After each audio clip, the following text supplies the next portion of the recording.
Israel Iran युद्धामुळे देशभरात gas सिलेंडरची टंचाई निर्माण झाली आणि याचा फटका शहरातल्या लहान दुकानदारांनाही बसू लागला। नागपुरातही अनेक लहान हॉटेल्स गॅस सिलेंडरच्या अभावी बंद पडू लागलेत। खानावळींना देखील याचा मोठा फटका बसू लागलाय। कमर्शियल सिलेंडरचा पुरवठा बंद झाल्यामुळे हॉटेल्स तसंच खानावळींमध्ये शुकशुकाट पाहायला मिळतोय। देखिए सिलेंडर न रहने के कारण हमको कल 4:30 बजे दुकान बंद करने की नौबत आ गई है।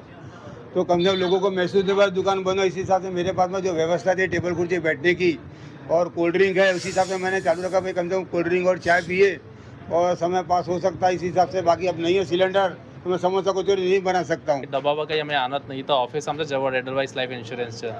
तर त्याच्यात काय होते की आम्ही लोक इथं येतो आणि जे काही आहे समोसा घेऊन आम्ही निघून जातो। मग पण आज आलो तर आज काही आहेच नाही आणि डबाही नाही आणला घरून।